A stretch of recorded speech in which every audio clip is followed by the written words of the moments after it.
気を失った瞬間、ライブ配信のチャットは大騒ぎになった。マジかよ。この人痘おかしいんじゃないの？唇が腫れてる、呼吸が苦しそう、ジンマシンが出てる、アナフィラキシーショックだ。誰か救急車を呼んで。果物屋の店主の表情は怒りから恐怖に変わった。彼はよろめきながら後ずさりし、両手を上げて降参のポーズをとった。甘ったるいマンゴーの果汁が私の手を覆い、口の中には甘さと苦さが混ざった嫌な味が広がった。頭の中には一つの考えだけが燃え盛っていた。たとえ死んでも、奴ら全員を地獄に道連れにしてやる。救急車のサイレンの音は、私が今まで聞いた中で最も心地よい音だった。救急隊員が駆け寄ってくる中、店主は私の手を握り、声を震わせて言った。息子よ、何があっても、そこまですることはない。私の前で死なれたら、もう一生果物が売れなくなるよ。彼の言葉は私を物理的に殴られたかのように衝撃を与えた。見知らぬ他人が一瞬で私にかけた思いやりは、家族が一生かけてくれたものより大きかった。皮肉に息が詰まりそうだった。私は彼の手を握りしめ、必死にかすれた声で言った。おじさん、お願いがある。このライブ配信続けていてくれ。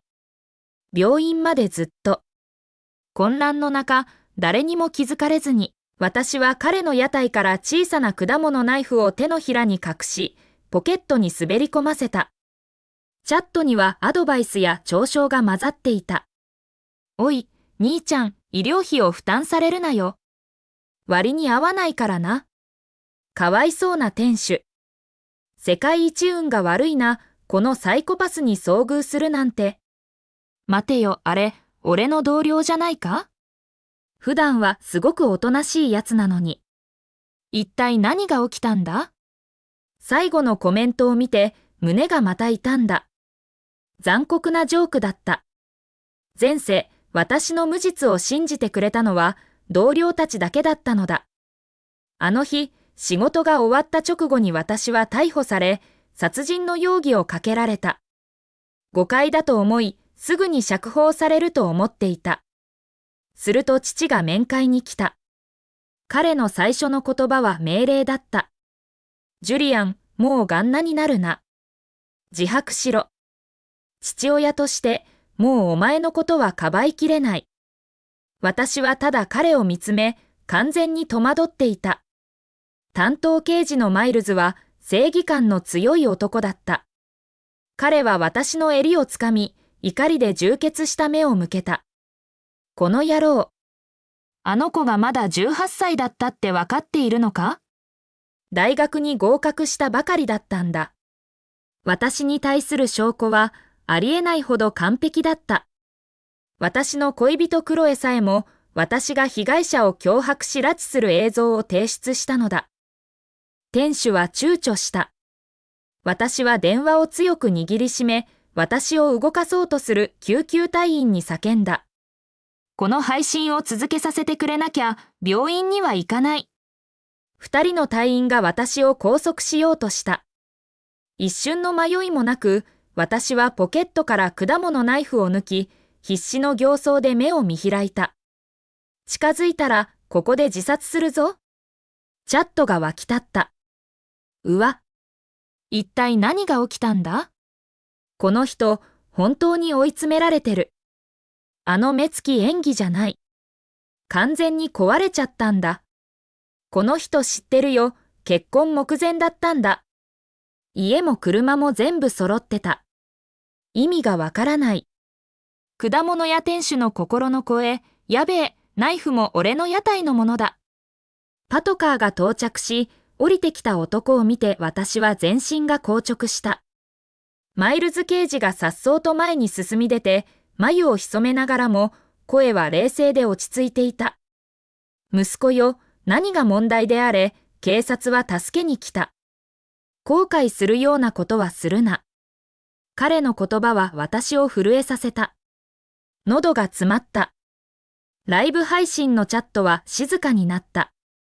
前世、私を刑務所に送り込んだのはこの男だった。店主が駆け寄った。坊や、約束する。病院までずっと配信を続けるから。お願いだ、自分を傷つけるな。みんなの目が私に注がれていた。私は片手に電話、もう片方にナイフを持った。誰も信じない。全部配信しろ。視聴者数は2000万人を突破した。店主は承諾し、電話を受け取った。私はようやく担架に乗せられ、救急車に運び込まれた。チャットでは早くも、より深い陰謀説が飛び交っていた。病院へ向かう途中、警察は私の身元を確認し、私の両親に連絡した。私の電話が鳴った。父からの着信だった。店主が私に電話を差し出し、私はうなずいた。ジュリアン、お前は本当に失望させられる。そんな病院で死んでしまえ。なぜいつも騒ぎを起こさなきゃいけないんだ？父親である俺に対する敬意はないのか？今言っておく、ネットに上がってみんなに謝罪しろ。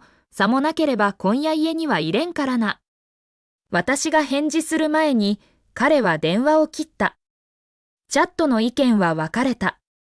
父が正しいと思う者もいれば、耐え難いほど冷たいと感じる者もいた。同情していたマイルズ刑事は小声でつぶやいた。なんて冷酷な野郎だ。その言葉が私の耳に届いた。私は彼を見つめ、真実が舌の上で燃えていた。しかし誰が私を信じるだろう？あの映像の男は私にそっくりだった。警察は偽物ではないと確認していた。私の両親さえも私に不利な証言をした。どんな親が自分の息子を陥れようとするんだ？マイルズ刑事は私の視線を捉え、目にかすかな試作の色が浮かんだ。私はあの女の子、大学に入学したばかりの女子学生のことを考えた。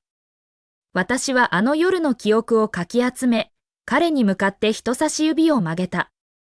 彼の耳元で囁くように、ほんの少しだけ言葉をかけた。マイルズ刑事は飛び上がるように立ち上がり、頭を救急車の天井にぶつけた。彼の表情は石のように硬かった。本気か？私はうなずいた。今回は奴らがどうやって私をでっち上げるか見てやろう。私は病院のベッドに横たわり、天敵の一定の滴りが私の運命のカウントダウンを刻んでいる。チャットにはつまらない注目を浴びたい負け犬バズり試み失敗といったコメントが溢れていた。しかし私はすでに勝っていた。2000万人の証人がいたのだ。そして私は携帯電話の時刻を見て冷たい恐怖に襲われた。午後8時31分。あの悪夢の時間だ。あの映像のタイムスタンプ。あの私が女の子をドアを通して引きずり込み、服を引き裂き、卑劣な言葉を吐きかけていた瞬間。転生してからもっと時間があれば、ここまで必死になることはなかっただろう。両親は来なかった。クロエも来なかった。私のそばにいてくれた果物屋の店主の表情はますます険しくなった。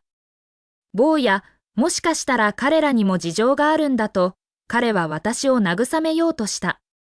ただ忙しいだけかもしれない。深く考えすぎるな。何が食べたい？ああ。事情か。奴らが私に毒を盛るその瞬間まで、私は馬鹿げて、彼らが脅迫されていたとか、何か大きな陰謀の一部だとか信じていた。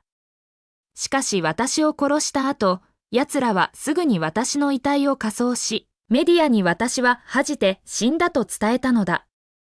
もう配信を止めていいよと私は彼に伝えた。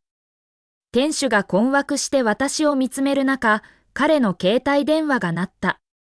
彼が出ると、相手先から怒鳴り声が聞こえた。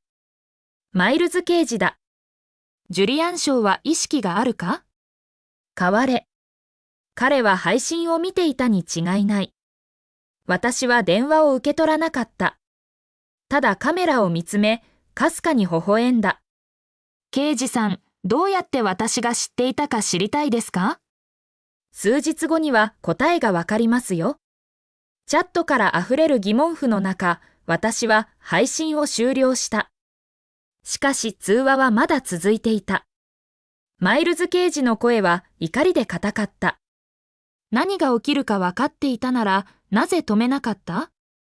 あの子はまだ18歳だった。人生はまだ始まったばかりだった私は彼の言葉を続け、声は完全に平静だった。前世の取り調べで彼が何度も私に使ったセリフだ。私の人生も始まったばかりだった。住宅ローンも車のローンもようやく払い終えたばかり。クロエにプロポーズしようとしていた。それなのに、愛する者全員に裏切られ、20年間も檻に放り込まれた。それでもなお、私は彼らを責めなかった。出どころしたとき、私が望んだのはただ、彼らと静かに暮らすことだけだった。奴らは最初から私が生きることを望んでいなかった。刑事さん、私は優しく呼びかけ、目が熱くなり始めたのを感じた。今日は私の誕生日なんです。私は電話を切り、果物屋の店主を見た。おじさん、麺料理が食べたい。彼は飛び起きて買いに行こうとしたが、また座り直した。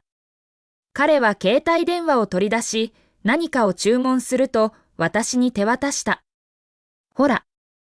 食べたいものを選べ。私のおごりだ。これからは乗り越えられない障害に直面しませんように。前世、私は忙しすぎて誕生日を覚えていたのは翌日になってからだった。5日後、私は逮捕された。病室は薄暗かったが、生まれて初めて人生に明かりが灯されたように感じた。私が食べている間、店主は私を見つめ、目を潤ませていた。私の娘もね、彼は静かに言った。今年、大学に入学したばかりなんだ。私にお金を使わせまいと、配達のアルバイトをしている。私の血の気が引いた。亡くなったあの女の子彼女もお金を稼ぐために配達のアルバイトをしていた。偶然であるはずがなかった。私より強いんだ。私は精一杯の慰めの言葉をかけた。勇敢でいい子なんだね。夜中頃、点滴が終わり、私は家に帰った。店主は電話の後、急いで立ち去ったが、その前に私は持っていた現金をすべて彼のポケットに押し込んだ。ドアを開ける。アパートは清潔で整然としていた。前世と同じように。クロエはベッドの中で眠そうにつぶやいた。どうしてそんなに時間がかかったの？疲れたでしょ。彼女は私を抱きしめた。私は体を硬直させた。目を閉じる勇気がなかった。あのビデオを提出したのは彼女だった。私を20年間も遠ざけたあのビデオを。私はいつものように彼女の額にキスをし、鮮面に言った。さて、どうする？彼女の慣れ親しんだ安定した寝息が部屋に響く。私は彼女の携帯電話を手に取り、野因に乗じて外に飛び出し、親友不倫の家へと走った。彼がドアを開けると同時に、私は電話を押し付けた。この中身全部、私のクラウドドライブにバックアップして。それと追跡装置も仕掛けてくれ。不倫はあくびをしながら目をこすった。ジュールズ、落ち着けよ。クロエが浮気でもしたのか？50万円だ。私は淡々と言った。やるか、それとも他のやつを探すか？やるよ、やる。彼が作業を始めると、私は彼のソファに倒れ込んだ。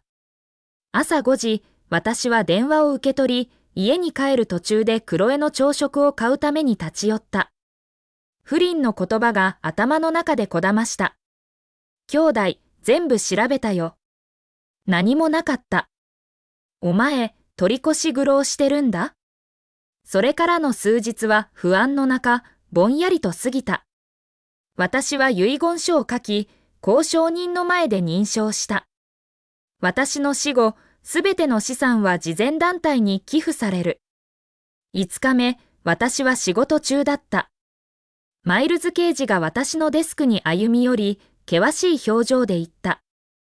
ジュリアン・ショー、あなたは強姦殺人事件の容疑者です。同行してください。